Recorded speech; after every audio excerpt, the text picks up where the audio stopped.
Hola, bienvenidos a un nuevo episodio de Construcción Podcast después de tantísimo tiempo. Perdón por tener en abandono el podcast, pero bueno, cosas de la vida adulta. Sin embargo, estamos en un nuevo episodio. El día de hoy me acompaña Emanuel Jiménez, quien es estudiante de Administración Pública de la Universidad de Costa Rica y además inmerso dentro del movimiento estudiantil, fundador de un partido político llamado Reforma, que hablaremos más adelante en el podcast de qué consiste, y además de eso, hablar de la situación país, de la situación social de las universidades públicas, hablar un poco del FES, hablar de la accesibilidad que existe actualmente para poder acceder a una educación superior. Emanuel, ¿cómo estás? Daniel, ¿qué tal? Agradecerte primero por la invitación a tu programa de Construcción Podcast. Un saludo, por supuesto, cordial a toda tu audiencia y acá estamos para conversar de reforma y, como vos decís, de los retos y las oportunidades que tenemos no solo como federación y universidad, sino también en la coyuntura nacional en la que nos encontramos. Excelente, muchas gracias. Bueno, una coyuntura actual, lo que tenemos hoy en día, no se pudo negociar el FES, más que por voluntad de las universidades, sino que cierra completamente, en este caso, el poder ejecutivo del país, estas negociaciones. Vos como parte del sistema universitario público, parte de un movimiento dentro de la propia universidad, ¿cómo les toma eso? Sé que creo que es la primera vez en la historia que llega a la Asamblea Legislativa sin haberse negociado. ¿Cómo perciben ustedes esto como estudiantes universitarios? Bien, Daniel, vamos a ver, primero, buenísimo que empecemos por esta pregunta porque por supuesto que nos encontramos en una coyuntura nacional que no habíamos visto en la historia del país. Por primera vez, el gobierno de la República es incapaz de negociar el FES, el Fondo Especial para la Educación Superior, en la Comisión de Enlace. No, y pasa ahora a la Asamblea Legislativa. Las universidades públicas solicitaban un 4,6% para asegurar la viabilidad financiera. El gobierno, pues, de forma muy cerrada, ¿verdad? Da un 1% nada más. Definitivamente que como movimiento estudiantil nos tenemos que articular, unirnos, dejar revanchismos de lado y salir, por ejemplo, el próximo 28 de agosto a las 8 de la mañana, que se ha convocado desde la Mesa Nacional de Diálogo a una marcha, porque el tema del FES no es solo el tema de universidades públicas, es de la educación pública en general, secundaria, primaria. Estamos hablando que por la educación pública también pasan el tema de seguridad, el tema de reactivación económica y bueno, ante la negligencia de este gobierno no queda más que la resistencia. Una vez más, lo decíamos la última vez en la universidad, nunca en la historia tampoco hemos obtenido un FES negociando únicamente en cuatro paredes, siempre hemos tenido que salir a marchar en el país y bueno, en esta ocasión no será la excepción. Claro, sin embargo, bueno, a mí me parece que hay una dinámica distinta, porque creo yo que a diferencia de otras negociaciones, si bien todas probablemente han costado, los consensos han sido difíciles o han habido un empuje de poderes para ver, bueno, puedo llegar hasta acá y ustedes tienen que bajar hasta este punto, etcétera, como son las negociaciones normalmente, creo que este es característico de otras situaciones y es que hay un factor de agresión de por medio muy grande y muy evidente. Un presidente que de alguna manera viene a confrontar distintos sectores sociales, desde la parte de los estudiantes. ¿Cómo ven esto? Esta constante agresión, esta constante llamada de atención mediática por parte del presidente hacia los estudiantes y también inclusive ante los representantes de ustedes en esta mesa, como son parte de los estudiantes e inclusive los rectores de las universidades. Claro, no me sorprende porque es el estilo autoritario y neoliberal de este gobierno recortista. Yo lo resumiría en las siguientes palabras: educación hoy y paz mañana. El gobierno está cerrado al diálogo, a la negociación. Las universidades públicas están dispuestas a hacerlo. El movimiento estudiantil está dispuesto a hacerlo. Cuando salimos a las calles, ¿verdad? Lo hacemos desde una posición legítima. También diría que esta ministra, ¿verdad? Catalina Müller, ha alentado al movimiento estudiantil a que hagamos lo que estamos haciendo hoy. Por ejemplo, la última vez salía tapándose la oreja al estilo de Donald Trump, ¿no? Y diciendo que el movimiento estudiantil le hizo una emboscada saliendo de CONARE cuando se presentaba la negociación en la comisión de enlace. Yo me pregunto, esa no es el estilo que está solicitando hoy la ministra, porque si la ministra y el presidente nos convoca a negociar, se hace. estaban en la negociación y bueno, sabíamos que este recorte se iba a dar y ese era el escenario. La negociación no se puede tornar hoy de otra manera que no sea en las calles, definitivamente. No, y además que ahorita viene el puje de los contrapesos políticos en la propia Asamblea Legislativa. Sí. Una Asamblea Legislativa que en gran parte es de un corte neoliberal y de un corte recortista justo hacia los movimientos, hacia la institucionalidad como tal en general. Lo hemos visto con otras posturas. Sin embargo, ¿qué generaría? O que este recorte tanto a la educación en general, porque no solamente se le está recortando a las universidades, existe un gran recorte a todo el sistema educativo, hablando primaria, hablando secundaria, e instituciones que se están cayendo.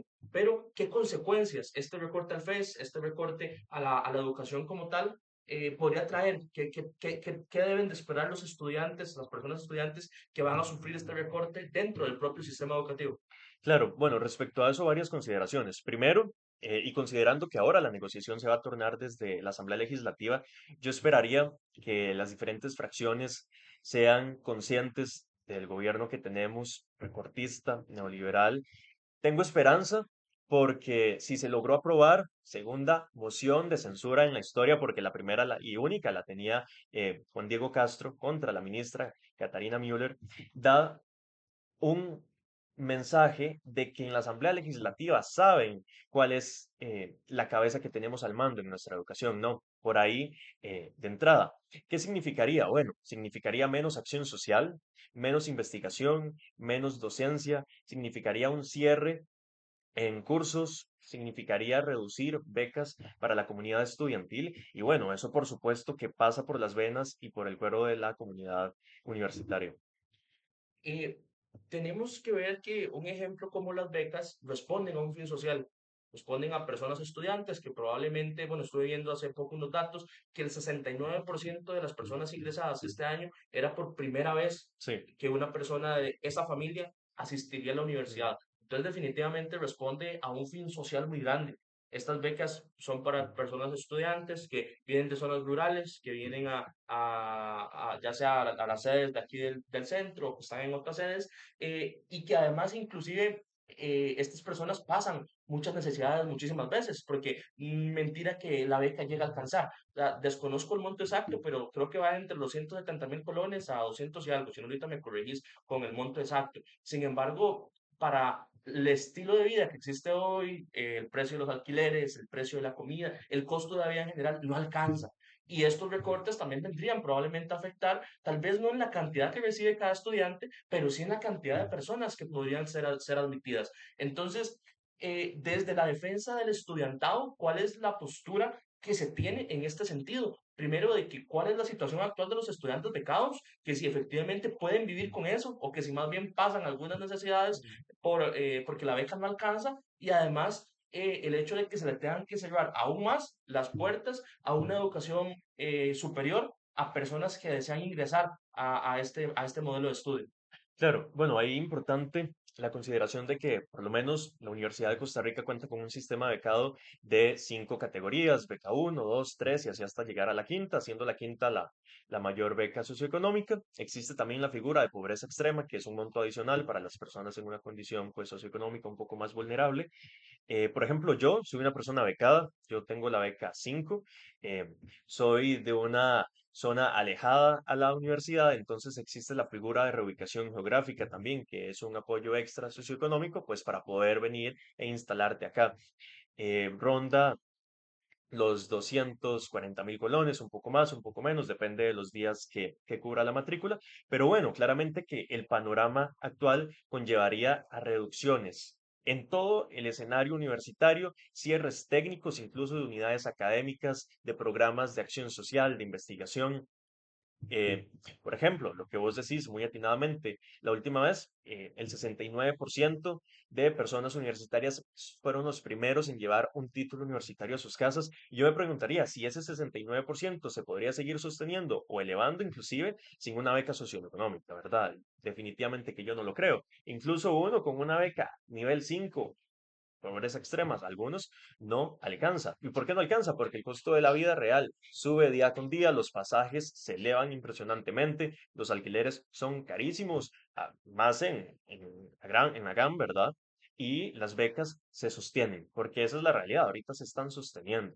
Y es un gran esfuerzo por parte de las universidades públicas, incluso que el primer recorte no vaya en este sentido primero al régimen becario. Claro. Eh, Sobre esto, eh, también hay aspectos importantes a tomar en cuenta dentro de la propia universidad pública, y es el hecho de que las personas que no pudieron acceder Ujú. o que tal vez no pasaron su examen de admisión, inclusive podríamos decir que hay personas que han sido excluidas del sistema universitario superior, del sistema público. ¿Cómo podríamos abordar esto? Para eso, bueno, evidentemente se ocupamos plata, porque se ocupan habilitar más cursos, se ocupan hacer mayor cantidad de contrataciones, se ocupa subir un nivel operativo, personas que están en un nivel de vulnerabilidad. Entonces me gustaría verlo en dos sentidos. Primero, ¿qué pasa con la gente que, por ejemplo, trabaja y quiere ir a la universidad? Esto se hace prácticamente imposible para estas personas, o al menos en primer ingreso. Ya puede que después de transcurridos algunos años ya estén como más acostumbrados y acomodados al modelo universitario y puedan realizarlo. Y además, ¿qué pasa si sos una persona becada y tal vez tenés un trabajo de medio tiempo para poder ayudarte económicamente en la universidad? ¿Qué pasa en esos casos? Y si efectivamente hay personas que han sido excluidas del sistema educativo superior. Claro, yo creo que ahí de entrada tenemos que poner sobre la mesa inmediatamente una discusión de ajuste y reestructuración de la estructura universitaria, ¿no? Porque en efecto es poco flexible y poco amigable con las personas que hoy en día trabajan y que quieren entrar a la universidad pública para sacar sus estudios profesionales. Es poco amigable incluso con las padres y madres que también son estudiantes. Eh, ¿Cómo podemos fortalecer eso? Definitivamente ocupamos presupuesto. Y no lo podemos hacer con reducciones o con un 1% del FES, como lo propone este gobierno en este contexto. Tenemos que avanzar también a repensar el modelo universitario y cómo hacerlo entonces flexible, porque nosotros entendemos que las universidades públicas se crearon en un contexto muy diferente, en una coyuntura muy diferente, geográfica, política, social y económica como país, pero hoy hemos evolucionado, hoy hemos cambiado y entonces no podemos seguir con la misma estructura. Lo decía un teórico, de hecho, que comenta mucho de política pública. En este siglo XXI tenemos problemas del siglo XXI, pero le damos respuestas del siglo XX y con instrumentos del siglo XIX, ¿verdad? Entonces yo creo que eso de repensar, pero definitivamente tenemos que avanzar como universidad a ser flexibles con las personas que son trabajadoras. Por ejemplo, creo que lo íbamos a comentar después, pero lo traigo a colación de una vez, el tema de becas. Una persona que es becada en la Universidad de Costa Rica, por ejemplo, no puede trabajar mayor a 3 meses porque le hacen una reducción, en el mejor de los casos. Si no, se atiene también a que le quiten la beca por completo. Y aquí es donde uno dice, la beca no es un salario, ni mucho menos, ni lo pretende ser. Es una ayuda económica y que muchas veces no sale abasto una persona a final de mes, tienen que hacer maromas para lograrlo y entonces un trabajo de medio tiempo, lo que pueda aguantar la persona con sus actividades académicas, ¿no? Pero sí, en efecto, la universidad es muy poco flexible en ello y tenemos que avanzar en ajustarlo. Sí, y además, bueno, también pensaría yo que todo esto de las limitaciones que hay, por ejemplo, una persona que quiere trabajar un medio tiempo o algo así, porque no le alcanza la plata, porque no está pudiendo sobrevivir con eso Claro. y quiere acceder a un salario pequeño, probablemente creo que tampoco pretenden ganar un montón ante la situación económica que hay y ante la situación laboral que existe. Arroja también a la informalidad a las personas. ¿Crees que podría haber algún tipo de cambio o algún tipo de reestructuración en este sentido? Y que también, aparte de eso, si las personas pasan más de 3 meses y les podrían quitar la beca por estar trabajando o por tener un medio tiempo o algo así, también al arrojar a la informalidad se expone a las personas a un peligro constante en muchos aspectos sociales, económicos, también de su propio cuerpo, de algún accidente laboral que puedan tener, de la violentación de derechos laborales y no asegurar una vida digna. eh, ¿Ves viable que podría llegar a existir algún tipo de reestructuración en este sentido para las personas becadas de la universidad o quienes quieren acceder a una beca y que están en proceso de ingreso a la universidad superior? Por supuesto, Daniel, y justamente a eso iba, más bien gracias por tocarlo. En efecto, que las personas estudiantes becadas no puedan tener un medio tiempo, porque es mentira también que pues actividades académicas, familiares aguantan para un tiempo completo, perdes la beca. Eso contribuye como universidad, ¿verdad? A que te vayas entonces a la informalidad. Y la informalidad va en contra incluso de los derechos laborales.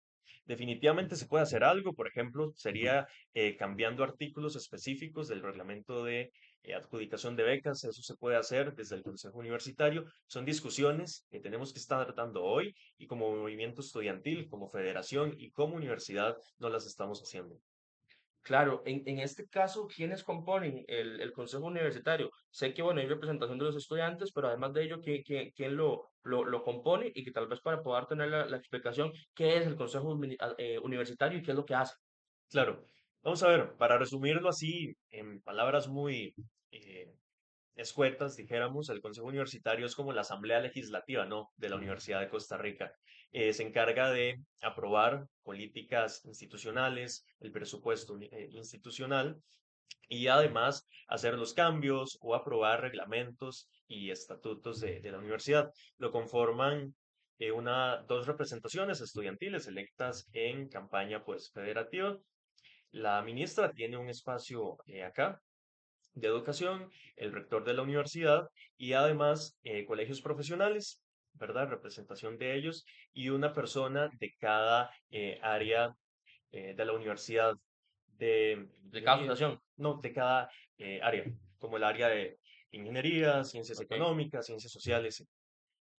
Perfecto. Y a través de ello, ¿cómo podríamos instrumentalizar el sentido de unas mejoras, digamos, o qué te has planteado de que, bueno, qué pequeños cambios dentro del propio consejo universitario repercutirán o podrían repercutir directamente en una mejor educación para las personas estudiantes y además, cómo es el clima político? Porque si está la ministra, hay representantes de los estudiantes, pero si, hay la ministra, si está la ministra, probablemente sea contrapeso en muchos aspectos. También, cada persona es un voto o cómo es que funciona.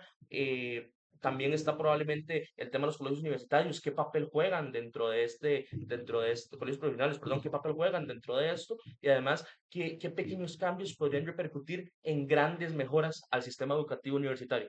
Claro, quizás ahí primero hacer una acotación. Por ejemplo, la ministra tiene un espacio en efecto, pero es meramente como representativo, ¿no? De que puede ir a Ok, escuchar las sesiones y pero todo. no tiene voto. No, no, no. Los demás sí. Es un espacio complejo. Una reforma reglamentaria puede tardarse bien 4, 5 años. Entonces es un poco complejo, ¿no? Es necesario, como te digo, presentar una reforma, por ejemplo, al reglamento de adjudicación de las becas para que las personas estudiantes puedan trabajar medio tiempo sin temor a que van a perder su beca una vez ya siendo adjudicado. Claro, o que no exceda cierta cantidad de horas a la semana o de alguna manera que puedan asegurar primero que cumplan con las notas, porque ese es un requisito que creo que eso es incambiable Claro. prácticamente. Y segundo, que a su vez puedan tener esa posibilidad de una mejora económica. Mm. Ahora, dentro de esto, y dentro del papel que se juega dentro de, por ejemplo, un consejo universitario y todas estas funciones, y me dijiste que podría llegar a durar hasta 5 años un procedimiento, a mí algo que me llama muchísimo la atención, y es el tema de que la federación en la Universidad de Costa Rica al menos dura un año. Sí, Mi pregunta es, ¿un año es suficiente? En un año se pueden hacer los cambios necesarios con un sistema de contrapesos políticos que existen, con un sistema eh, por dicha, democrático que hay, pero un año puede ser suficiente para que a nivel administrativo o a nivel de gestión se puedan hacer cambios considerables para la comunidad universitaria. claro. Vamos a ver, y hasta son en broma si se quiere. Un año es demasiado para una persona que no está capacitada para el cargo, pero un año se torna muy reducido para una persona que sí lo está. En efecto, por ejemplo, vos llegas el 1 de enero, que se inician todos los cargos, al Consejo Universitario, por ejemplo, y presentas una reforma y vos salís de la universidad y topas con suerte incluso si estás en la discusión, ¿no? Porque, en efecto, tiene que pasar por dos consultas, una reforma reglamentaria, que se puede tornar muy extensa, ya te digo, 4 o 5 años, pero sí, yo le resumiría en que un año es demasiado poco para una persona que está capacitada, pero demasiado para una persona que no lo está. Y en el paradigma de que se hace el tiempo demasiado corto, se podría, o has pensado el tema de que es un tema que podría llegar a reformarse, o cómo podría llegar a cambiarse ese tema de la duración de los periodos? Es igual dentro del Consejo Universitario y además si anteriormente tal vez se ha intentado y además bajo un contexto político porque podría inclusive verse con malos ojos. ¿Cómo sería un contexto ante eso? ¿O es algo que ni siquiera lo has pensado de llevarlo a la mesa para establecerlo como algún tipo de cambio?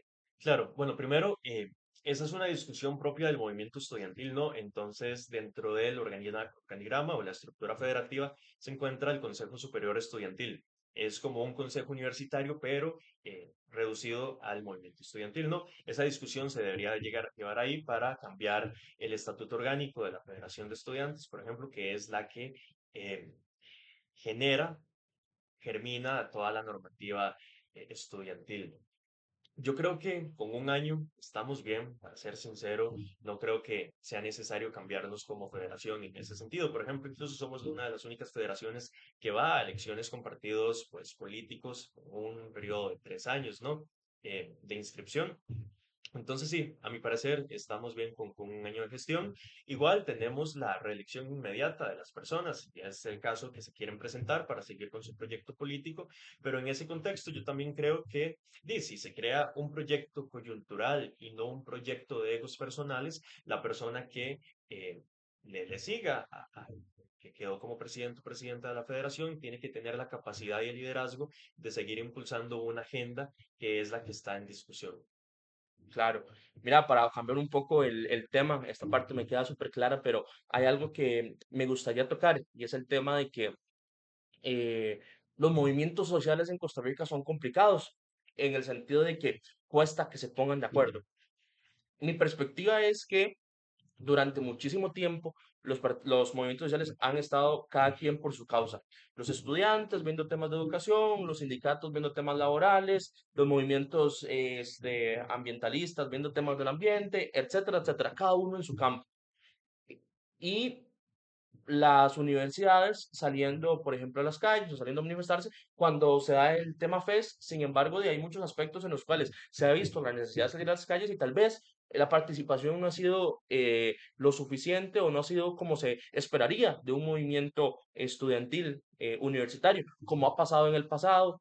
Valga la redundancia, con Alcoa, que era un tema ambiental y todo el mundo salió impulsado principalmente por estudiantes, secundaria principalmente. Después de eso viene Combo de ICE, que de igual manera salen los movimientos universitarios por una causa que no es meramente de ellos, pero que se afecta la calidad de vida.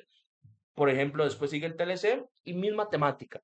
Eh, ¿Crees que de alguna manera el movimiento social universitario en los últimos tiempos o en los últimos años como que no se ha involucrado por completo en las luchas generales y se ha enfocado simplemente en las luchas estudiantiles, teniendo en cuenta que es una perspectiva de que no viene de ahora y no viene solamente del movimiento universitario, sino es un defecto que estamos teniendo en general como movimientos sociales? ¿Cómo ves esta perspectiva? Y además de eso, si crees que más bien tiene que haber una unión de movimientos sociales para salir para, ojalá, absolutamente todas las causas, aunque no tengan que ver, aunque no me afecten directamente, sino que afecten la calidad de vida en general. Claro, vamos a ver, ahora que lo tocas, por ejemplo, 1970 contra Alcoa, el 2000 contra el combo del ICE o incluso el 2007 contra el TLC, lo que se dio fue un solo frente universitario y un solo frente del movimiento estudiantil. Pudieron existir porque siempre existen, pero supieron en ese entonces la comunidad estudiantil ponerse de acuerdo en medio del griterío, en medio de las diferencias, ¿no? Y hacerse cargo de las cosas de las que se tienen que hacer cargo.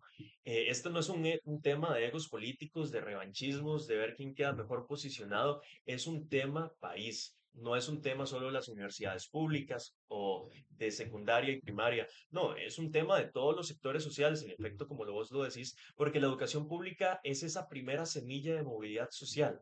Yo siempre digo que la educación pública te genera seguridad ciudadana, te genera dinamismos socioeconómicos, desencadenamientos socioproductivos, crecimiento económico y una riqueza impresionante como país. Entonces yo creo que sí, en efecto hemos perdido relevancia. Ya el movimiento estudiantil institucionalizado. Aquí quizás hacer la diferencia, porque el movimiento estudiantil son todas las personas estudiantes, ¿no? Pero el movimiento estudiantil institucionalizado sí ya es ese que tiene una cierta figura de representación o cargo dentro de alguna federación, movimiento, etcétera. Han perdido relevancia y hemos perdido relevancia también por la pandemia. La pandemia llegó a parar al mundo por completo, Costa Rica, y nuestros escenarios no fueron la excepción. Ahorita estamos, por fortuna, lo veo yo de forma esperanzadora, retomando el posicionamiento, los liderazgos, pero nos falta muchísimo camino aún por cuál recorrer para estar a la altura del movimiento estudiantil que tiene que defender no solo la educación pública, sino la institucionalidad democrática, el Estado social de derecho y el país en general. Claro, me llamó mucho la atención porque mencionaste el tema de que, bueno, en Alcoa efectivamente fue un solo frente universitario. Eh, ¿Cómo ves ahorita los frentes universitarios? ¿Ves como cuatro o cinco cabezas separadas? ¿Ves que todos están unidos? Que inclusive coyunturalmente puede que estén juntos ahorita por el tema del FES, pero que apenas pasa el FES van a agarrarse entre todos por el tema de la redistribución, o que van a inclusive caer nuevamente en desacuerdos entre muchos aspectos. ¿Cómo es el colectivo del movimiento universitario formal, formalizado en federaciones, actualmente? Y además de eso, ¿cómo crees que en el caso de que no veas un frente tan unido, se podría avanzar en el tema de que sean un solo movimiento estudiantil? Claramente cada uno con sus particularidades, pero sí como un solo frente estudiantil universitario. Claro, varias apreciaciones ahí. Primero, y quizás tenemos todos, ¿no? Sus diferencias como movimiento estudiantil. Claramente, el movimiento de la Universidad de Costa Rica no es igual al de la UNA, no es igual al del TEC, al de la UTN, tiene sus matices. Lo que sí es cierto es que tenemos que tener la capacidad y la madurez para dejar todas las diferencias de un lado y sumarnos a defensa de eso. Por ejemplo, usted tocaba el tema de la redistribución presupuestaria del FES. Es una discusión que se tiene que dar en un momento. Sin embargo, no creo que hoy sea el escenario. Hoy el escenario es defender la educación pública del país para las generaciones futuras, porque no estamos condicionando, no nos estamos condicionando solo nosotras y nosotros, no, estamos condicionando y atando hasta cierta manera a las personas que ya vienen en proceso para entrar a la educación superior. Y no solo la educación superior, porque lo hablábamos al inicio, incluso en el MEP, lo que conocemos como primaria y secundaria, tenemos una condición educativa precarizada, ¿verdad? Y no nos podemos entonces centrar nada más en nuestra burbuja, de que nosotros somos universitarios y nos interesan las universidades. No, yo creo que somos ciudadanos y nos tiene que interesar nuestro país y el país también significa la educación de primaria y secundaria. Claro. Tema complejo, la distribución del FES. ¿Cómo crees que debería de darse? Porque bueno, creo que es algo que se ha aceptado en muchas ocasiones. Creo yo que también hay que partir de que el FES está distribuido de esta manera, porque cuando se distribuyó era un contexto, país muy diferente y que probablemente no existían las cinco universidades públicas que existen al día de hoy, sino que tal vez solo existía la UCR y la UNE y tal vez otra más. La verdad desconozco exactamente cuándo se hizo la distribución del FES y desconozco cuándo se fundaron cada universidad, pero supongo que sí fue en un contexto histórico muy diferente al de hoy. Y de cierta manera creo que sí tiene que haber alguna redistribución, pero creo que la distribución no debe de ir anclada a quitarle a uno para darle a otro, sino que en medida que aumente el presupuesto, poder hacer esa distribución para que alcance para todos. Eh, ¿Cuál es tu posición sobre la distribución del FES? ¿Crees que debe de darse? ¿Cómo debe de darse? Y además, ¿qué consecuencias podría dar? O inclusive qué beneficios podría otorgar a otras universidades públicas. Claro, vamos a ver, tenemos problemas del siglo XXI con soluciones del siglo XX y con instrumentos del siglo XIX, como te digo que lo decía un gran teórico de las ciencias de las políticas públicas. Definitivamente tenemos que tener la discusión ya como país y como universidades y federaciones de la redistribución de el presupuesto, ¿verdad?, del FES. Sin embargo, no creo que hoy sea momento para entablar esa discusión, justamente porque el tema ahorita es defender el presupuesto, porque sin presupuesto no hay redistribución, ¿verdad? Entonces, sí, como te digo, tenemos que tener esa discusión de forma madura, con consensos, con negociación y diálogo entre las universidades públicas, entre las federaciones y los diferentes sectores, de una u otra manera configuran pues nuestras idiosincrasias universitarias, pero hoy la discusión es defender el presupuesto para que mañana entonces podamos tener la discusión de la redistribución. Claro. Mira, bueno, vos acabas de pasar por un proceso de formular un nuevo partido político dentro de federativo para acceder a justamente esas elecciones. ¿Cómo es este proceso? ¿Qué hay que hacer si mañana una persona quiere ir y fundar un partido político federativo? ¿Qué es el proceso y más o menos cuánto tiempo se ha durado durante este procedimiento de la creación de un partido? Claro, bueno, si mañana alguien quiere y se despierta con la intención de crear un nuevo partido federativo, en buena hora, porque hemos venido en un proceso di- bipartita, ¿no? En el que es uno o es el otro, o es una vía o es la otra, o es derecha o es izquierda, y necesitamos ante eso más posibilidades para toma de decisiones en el momento del proceso, pues, electoral. Es un poco engorroso, no te voy a negar, Daniel. Nosotros empezamos a trabajar en este proyecto que es Reforma Estudiantil desde hace 2 años. Lo iniciamos meramente como discusiones colectivas, participación estudiantil, ¿verdad? Ver lo que está mal como universidad, como federación y ante ello cómo podemos dar respuestas de siglo XXI, respuestas complejas ante los problemas complejos que enfrentamos.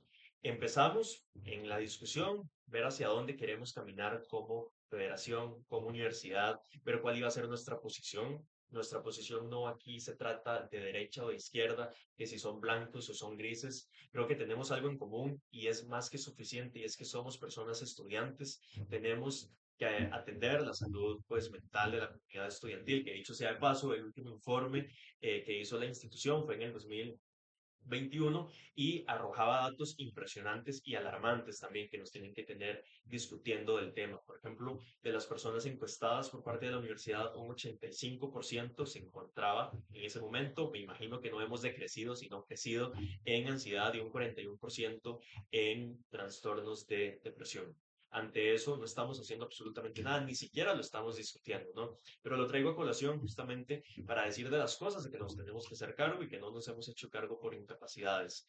El tribunal, la normativa universitaria, demanda presentar un 6% de firmas de todo el padrón pues, electoral federativo para la inscripción, aparte de otros requisitos como un estatuto orgánico, más de la parte normativa y orgánica interna, ¿verdad? Un comité ejecutivo, un tribunal. Nosotros en julio, ¿verdad? El semestre pasado presentamos más de 2.700 firmas ante el tribunal para la inscripción de reforma estudiantil, algo que hicimos a diferencia de los otros partidos en su momento de inscripción es que no nos centramos únicamente en esta visión errada, sectaria y faciocentrista de que la Universidad de Costa Rica es nada más Rodrigo Facio. La Universidad de Costa Rica también son las sedes y los recintos regionales que constituyen parte importante de nuestra universidad. Entonces, bueno, nos dimos la tarea que en el proceso de recolección de firmas visitáramos sedes, visitáramos recintos para también tener una consulta popular de que este es el proyecto que tenemos. Si es visto con buenos ojos y nos permiten la posibilidad de inscribirnos en una primera línea, pues genial. Si no nos dan la posibilidad, nos apartamos porque eso responde también a la voluntad popular de la comunidad estudiantil. Ya hoy por hoy somos partido federativo y en efecto nos estamos preparando fuertemente desde diciembre del año pasado, buscando soluciones ante los problemas complejos que tenemos como país, universidad y como federación, para presentarnos en el proceso que se viene. Claro, mira, una pregunta que me gusta mucho, la vi hace unos años en un debate presidencial, la verdad no recuerdo en cuál, pero le preguntaron a la persona que estaba como candidato en ese momento, eh, estamos en elecciones, usted gana mañana las elecciones, pasado mañana tiene que asumir como presidencia, en este caso, por ejemplo, de la Federación Universitaria, ¿cuáles son sus primeras 5 acciones? ¿Qué serían las primeras 5 cosas que harías si en dado caso y después de algunas elecciones quedaras como presidente de la Federación Universitaria?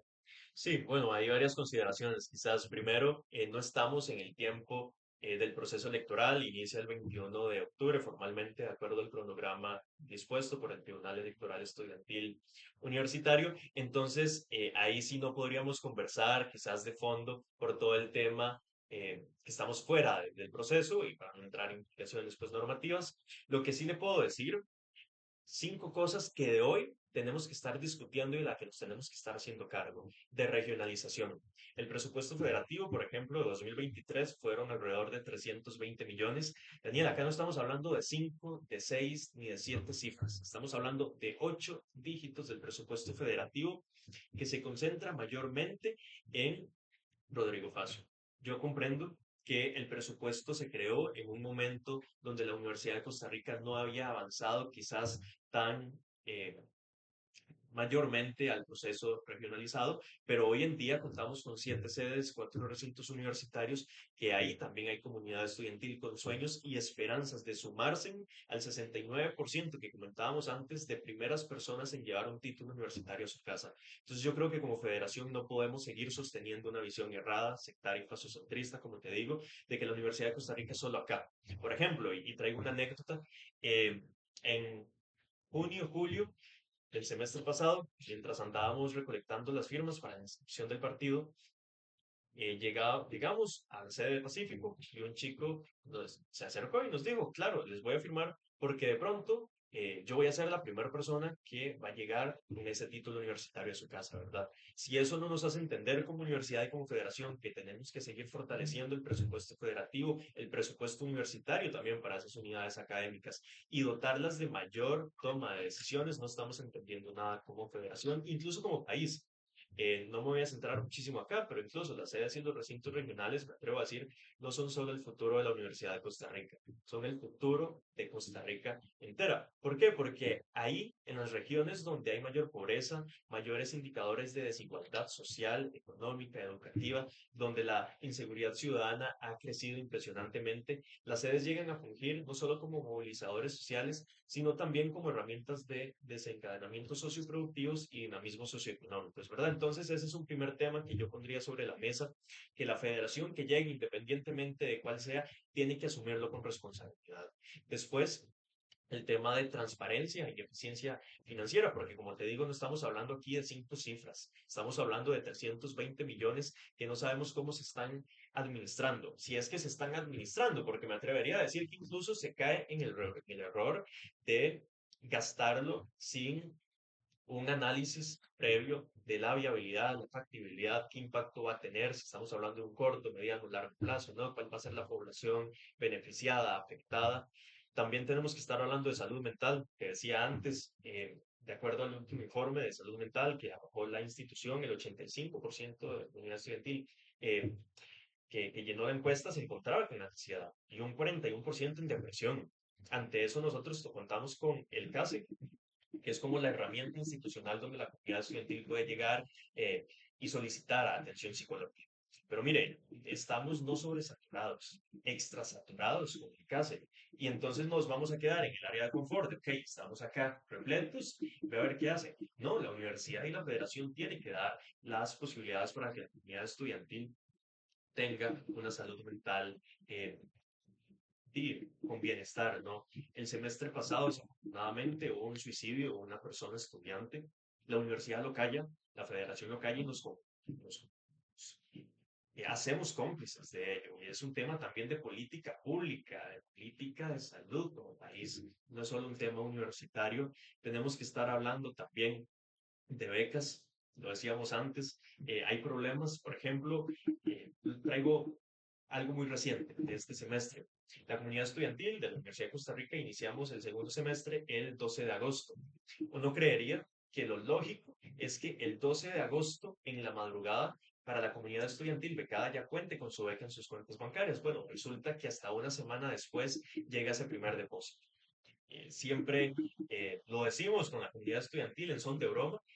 OAS, que es la Oficina de Becas y Atención Socioeconómica, considera que en esa primera semana la comunidad estudiantil hace fotosíntesis y que no tiene que pagar alimentación, transporte, residencia o su lugar pues, de alojamiento. Ahí también tenemos que entrar en un programa de ajuste y reestructuración del calendario becario.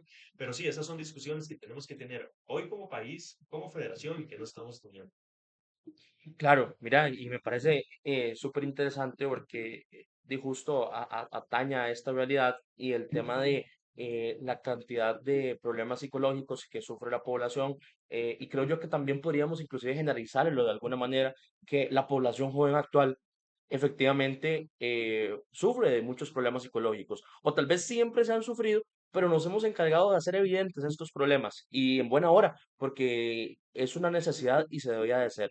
Eh, una federación universitaria, por ejemplo, desconozco en administración, administrativamente cómo funciona, podría realizar contratación de personas justo para suplir estas necesidades de las universidades, de las personas estudiantes de la universidad como tal. Podría dar este servicio como federación universitaria y si de alguna manera se ha considerado como alguna viabilidad de que efectivamente se pueda realizar.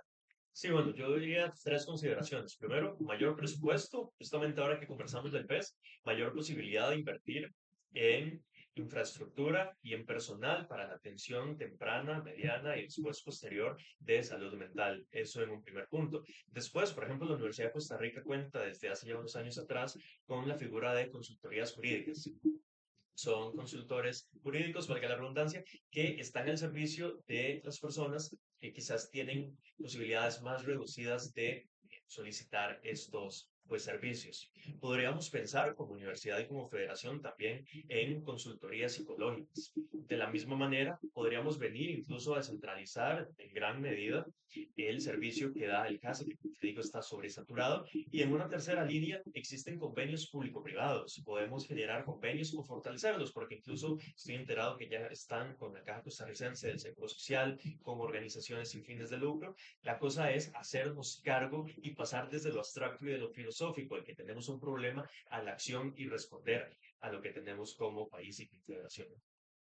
Claro, no, y además de esto, la herramienta que significa para las personas, porque además, hablando de estas propias necesidades económicas que se han dado muchas veces durante de los estudiantes, este, hay un aspecto de que la plata no alcanza, ¿verdad? Lo que estuvimos hablando al inicio, Claro. y menos probablemente va a alcanzar para poder acceder a un servicio de salud digno, en este caso en materias psicológicas, que inclusive nosotros como actor social también deberíamos de cuestionar a la propia Caja Costarricense del Seguro Social, ¿verdad? De que efectivamente también hace falta una mayor inversión por parte de la Caja para garantizar el servicio de salud mental a las personas, ¿verdad? Seguir fortaleciendo esta institucionalidad pública como es la Caja y además de esto también el papel que se puede hacer de las diferentes universidades. Dentro del propio estudiantado me parece que existe psicología dentro de la propia UCR. Algo que se me ocurrió así de paso, que me estuviste comentando esto de consultorías jurídicas. Sé que también existen horas estudiante para estudiantes que desean trabajar dentro de la propia universidad. Sé que no son montos muy elevados, pero es algo.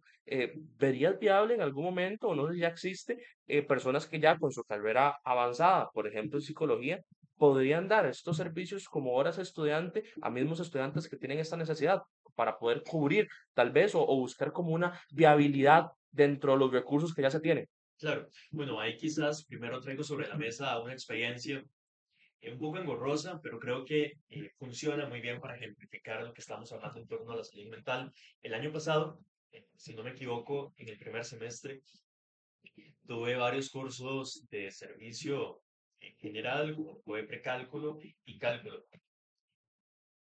Yo con esos cursos no fue el mejor desempeño académico que quizás quise tener, porque me gustó, lo admito.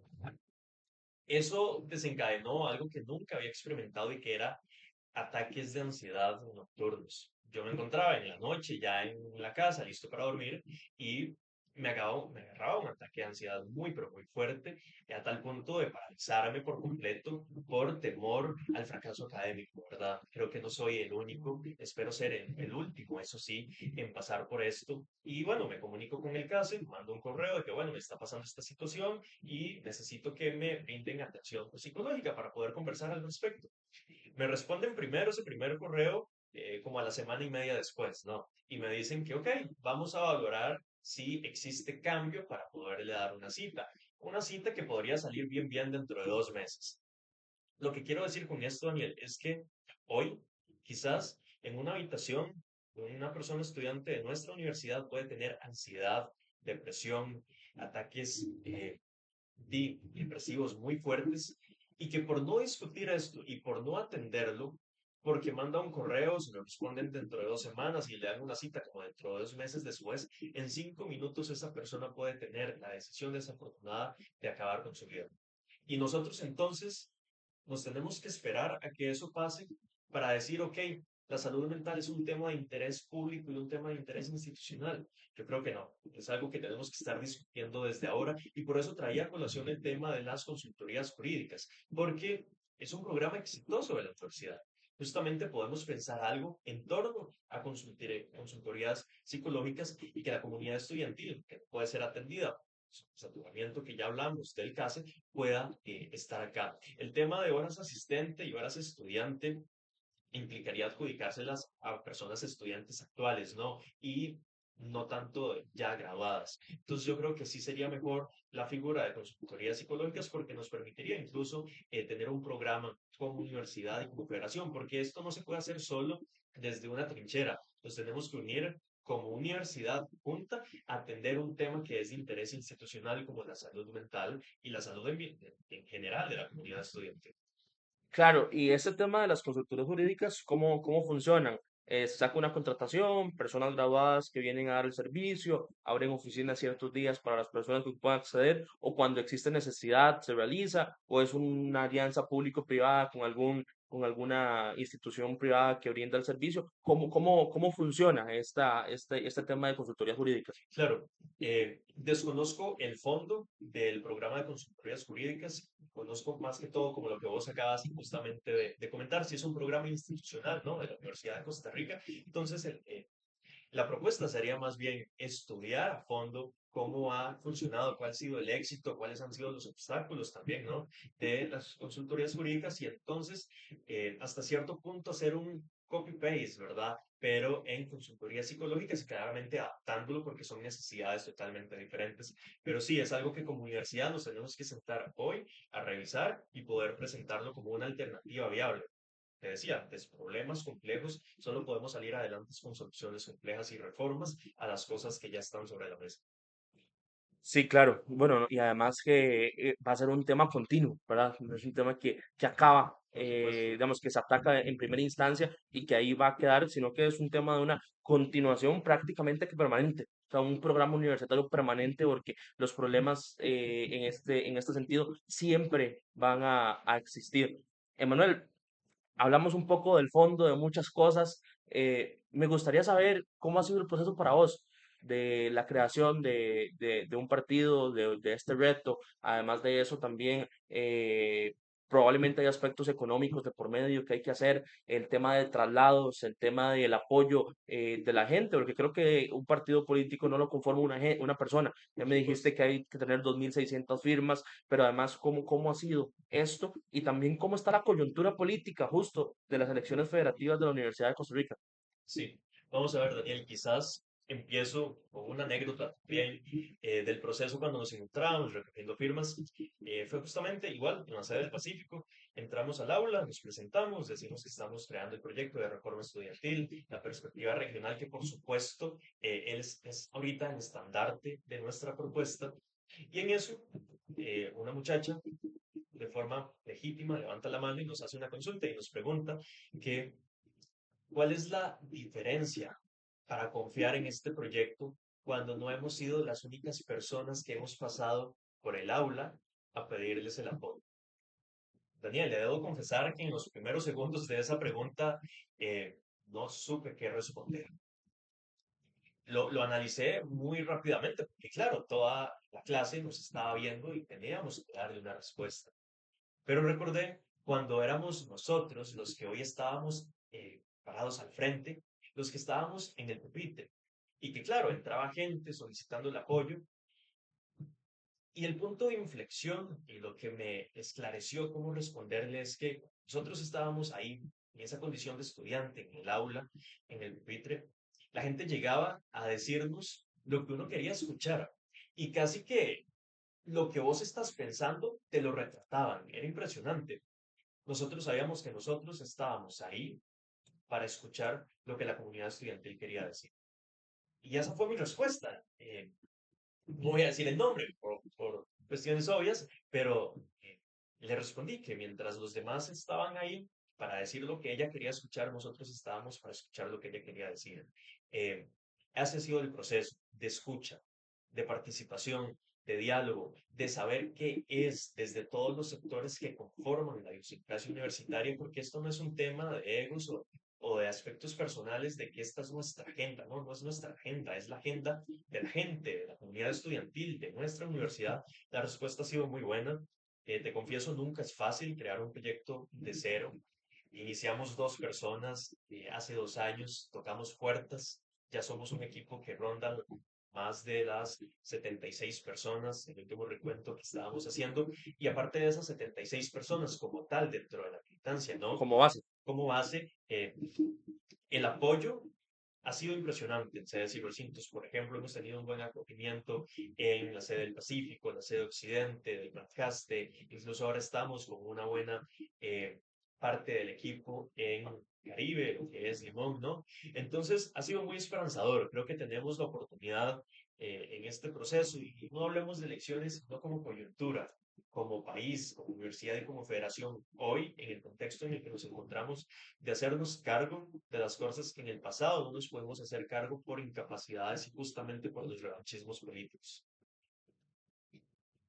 Claro, no, Emanuel, sobre esto me gustaría reflexionar esencialmente que el tema de las federaciones son complejas en el sentido de que hay muchas cosas que pasan por el medio, ¿verdad? Por Y supuesto. también los medios con los que se llega, porque yo creería que dentro de esto hay personas que pueden llegar por su convicción, hay personas que pueden llegar por por los estudiantes, hay personas que pueden llegar porque quieren poder, hay personas que quieren llegar porque tienen intereses económicos dentro de la propia federación, Exacto. porque saben que podrían llegar a beneficiarse de alguna manera, y que sé que hay personas que lo han hecho, ¿verdad? Han habido escándalos de universidades. Creo que el más reciente y conocido fue el que pasó con la FEITEC en su momento, en la gestión anterior, pero justo a eso me gustaría saber la motivación.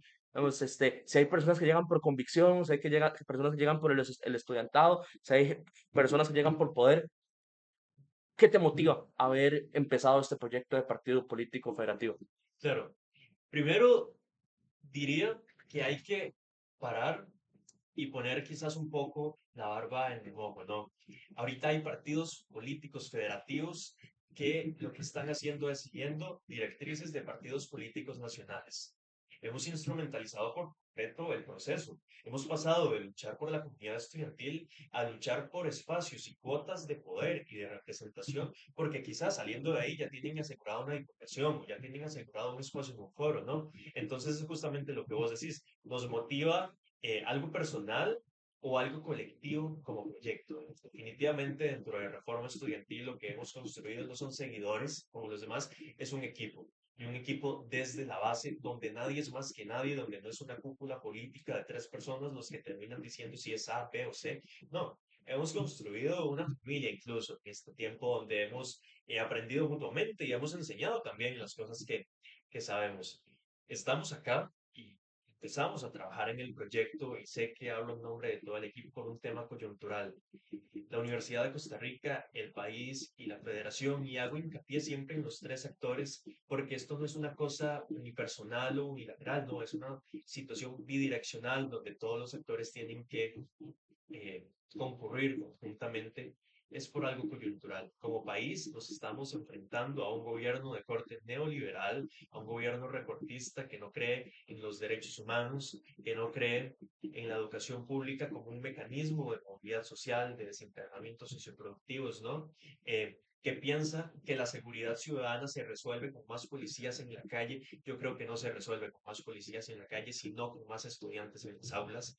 Eh, entonces, por eso estamos acá, porque creemos que las cosas se pueden hacer diferentes. Hay una oportunidad en este proceso para hacernos escuchar en medio del criterio, en medio incluso de los extremismos, Daniel, que ya hemos visto que no nos llevan a ningún lado más que al retroceso, porque este no es un tema de derechas o de izquierdas, no es un tema de matices de blancos o grises, es un tema de país, de universidad y de federación, y como te digo, de hacernos cargo de las cosas de las que nos tenemos que estar haciendo cargo hoy en día.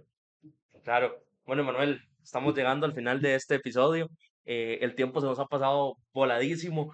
Yo lo que quería mencionar es que, bueno, efectivamente, históricamente se han instrumentalizado las universidades públicas, que las federaciones de universidades públicas, y que inclusive a veces tendremos que plantearnos a qué se está respondiendo y además de eso, si los movimientos a los cuales se les está siguiendo son correctos y que coyunturalmente eh, puede generarnos, pero nos debe de mantener una convicción y Sí. una convicción por no solamente los estudiantes, sino también por el país.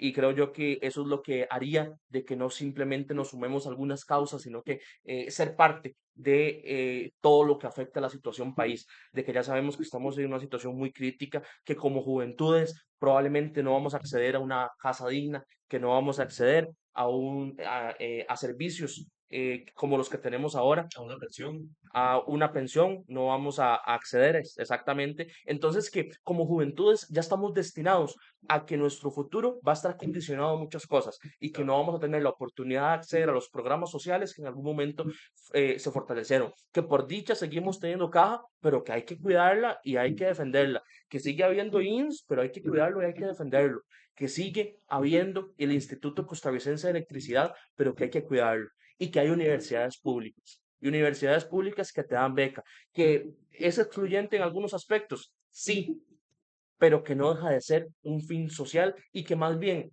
el tema de que haya exclusión no es porque la universidad quiera ser excluyente, sino que no tiene los recursos ni los medios para poder hacerlo. Entonces, desde aquí, desde este programa, bueno, me he deconstruido muchos aspectos y uno ha sido este.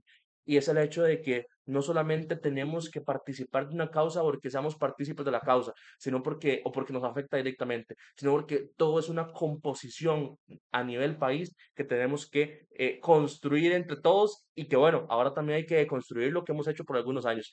Últimas palabras, Emanuel, de este programa, que la verdad ha sido muy enriquecido con todo este contenido y que además los movimientos estudiantiles superiores son importantísimos para la coyuntura nacional de este país. Claro, no, primero, como te decía al inicio, agradecerte por el espacio de estar acá en tu programa de Construcción Podcast, compartiendo con tu audiencia, incluso orgulloso, bueno, de que se volviera a reactivar porque llevamos algún rato sin episodios. Varias apreciaciones, quizás ya en un son de cierre. Primero, yo siempre he criticado, quizás hasta cierto punto, que tenemos un Estado sumamente rígido, ¿no? Tenemos una constitución muy rígida, pero hoy estoy feliz de eso y le doy gracias a Dios de que la constitución, de que el Estado sea rígido, de que tengamos un principio de legalidad, ¿verdad? Una ley, la administración pública, porque de lo contrario este gobierno ya se hubiese volado toda la institucionalidad democrática que lo ha tratado. Pero claro, el sistema es un sistema de pesos y contrapesos, de estira y encoge, y entonces ha tocado cerca. Eso en una primera línea. Después, también, ya para cerrar, aprovechar el espacio para invitar a toda la comunidad estudiantil, a todo el país, a todos los sectores sociales a que se sumen a la marcha, por ejemplo, del 28 de agosto, que va a salir desde el Parque La Merced, ¿verdad?, hacia Asamblea Legislativa. Históricamente, recordar que este es el primer año en la historia en que el gobierno es incapaz de negociar el presupuesto para la educación, el FES. Y bueno, pasará la discusión ahora a la Asamblea Legislativa y veremos entonces cuáles de esos 57 diputados y diputadas están del lado correcto de la historia, del lado de la educación, de la comunidad social, del Estado social de Derecho. Y nada, muchísimas gracias de nuevo, Daniel, y el tiempo se nos pasó rapidísimo. No, más bien gracias a vos por estar aquí, Emanuel. El mayor de los éxitos. Además de ello, recordad que también en el caso de los estudiantes de la UCR, me parece que salen del pretil Sí, para esta del 28. Los demás sectores salen del Parque La Merced y ahí es donde nos encontramos absolutamente todos.